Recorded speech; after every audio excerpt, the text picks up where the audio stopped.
Hi everyone, I am the Phantom Reviewer where my hell is to review. And I am once again here, on Good or Bad, thanks to my rather talented friend, who is certainly better than I am in every single way. And just what the hell do you think you're doing? Why are you impersonating me? You wasn't answering your phone. You know, some people would take that as a hint. Well, where would be the fun in that? Now, let's put aside your rude and insulting attitude and do a movie review. But, not with this background.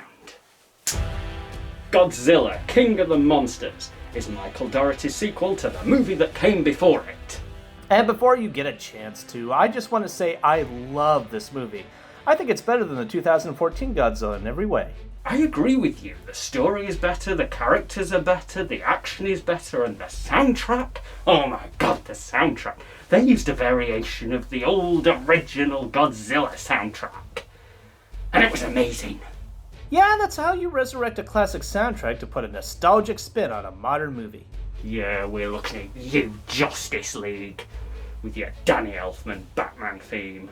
I pray to God that piece of hell is not our next crossover. You know, I wasn't actually considering it, but since you've made your displeasure known to me, I'll add it to the list. So I want to talk about the big bad King Ghidorah. Ghidorah was the perfect monster to bring into this film. Okay, we have the Mutos of the 2014 Godzilla, which eased us back into it, but now it's time to bring out the big goods. Yes, Ghidorah was cool, I'll give you that, but did you not think that occasionally the CGI around Ghidorah could look a little off? And this just seems unusual because all of the other Titans, they all look great. Maybe it was a design choice, but why would they do that? Because Ghidorah is the false king, not a true titan. In fact, King Ghidorah is an alien, so it makes sense that visually he looks a little off. That's a fair point, because the rest of the CGI in this movie is pretty damn good, so I couldn't really understand why they would drop the quality with Ghidorah unless it was a deliberate choice. I mean, I certainly don't enjoy the film any less because of it, but it does still look off. But then again, if that was their intention, well done, I guess? I mean, it's a design choice. I mean, maybe somebody in the visual department slept up a little bit, but hey, it could be worse.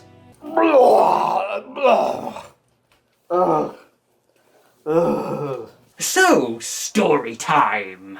After the last movie, the world has fully witnessed Godzilla and the Titans, so all eyes are on them. And Monarch, who are a sciencey organisation that supports Godzilla and monitors the Titans, are fighting to not be shut down. Meanwhile, eco-terrorist Tywin Lannister kidnaps Lorraine Warren from The Conjuring and her daughter Eleven from Stranger Things, and forces them to help him release the Titans. But shock of shock, Norman's mum from Bates Motel is fully in league with the bad guy from The Last Action Hero. Because as it turns out, wherever the Titans go, nature follows. And the movie gives humanity a bit of a lecture on how we are mistreating our planet, and basically says, the only way to avoid extinction is to let the Titans save our planet from global warming.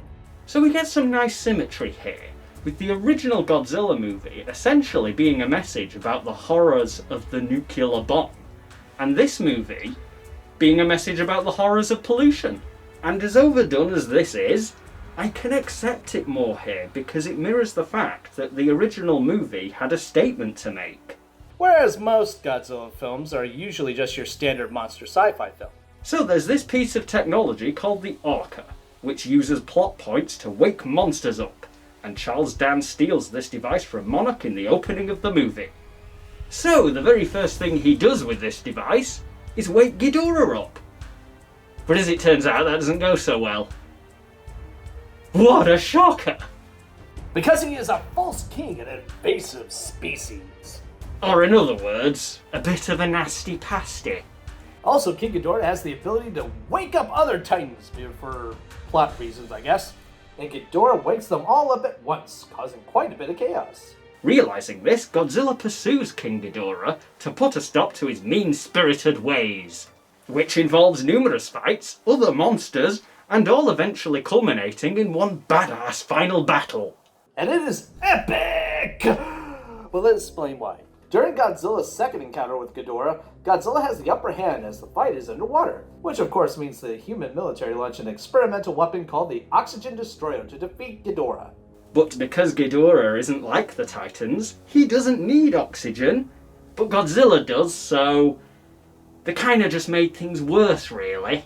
So after that, our human heroes, Russell and Dr. Serizawa, figure out, thanks to Mothra, that Godzilla did in fact survive. Well, who saw that coming? But he is very badly injured and needs to soak up radiation from deep down in the earth to recover. But they need Godzilla back to defeat Ghidorah before he destroys the whole planet. And so that means they have to speed up things a little bit. And by that I mean they set off a nuke in his face, which because of reasons, they have to manually detonate it, meaning that the Godzilla battery demands a sacrifice. And Serizawa is the man to do it.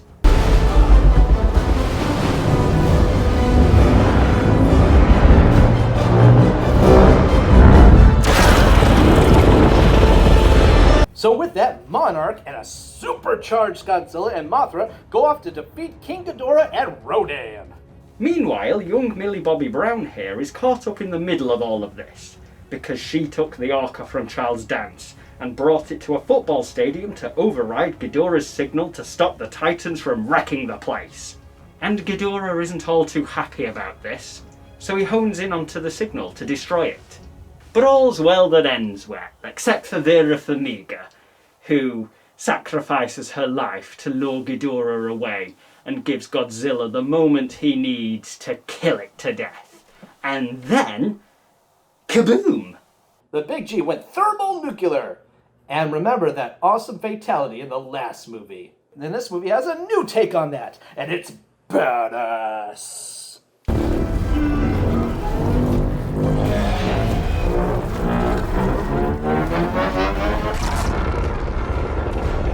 All throughout this movie, the action is quite honestly amazing. I've wanted a film like this since I was a kid, and it delivered that 100%. To be able to not only see Godzilla and King Ghidorah going toe-to-toe with modern effects, but Rodan and Mothra as well. I felt spoiled by this, and I massively recommend it. So, bit of a fan then. Well, I have to admit, I agree with you on this one. It's such a big movie, and from the visuals to the sound design, it's honestly what we needed out of a Godzilla film. Entertaining characters, great action, lots of roaring and growling, and a fun cast. I've got to mention this guy though. Bradley Whitford, he plays one of the doctors in Monarch. He really brings the comedy. So there you have it, Godzilla, King of the Monsters. We can't recommend it enough. You have been watching Good or Bad, and I'll see you next time. And hey, don't forget me. This thing was really, really hot.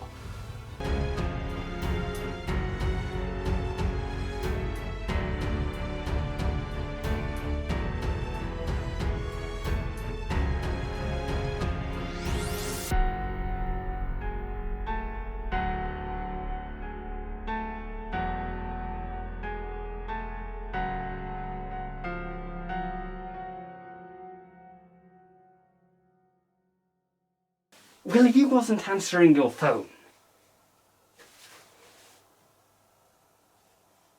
That was a little bit too forceful.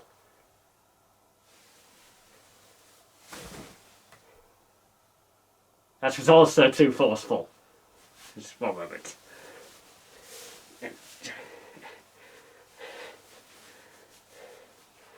There we are. Perfection.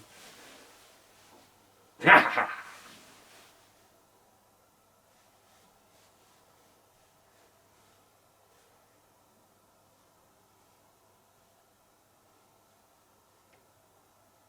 I forgot what we was doing.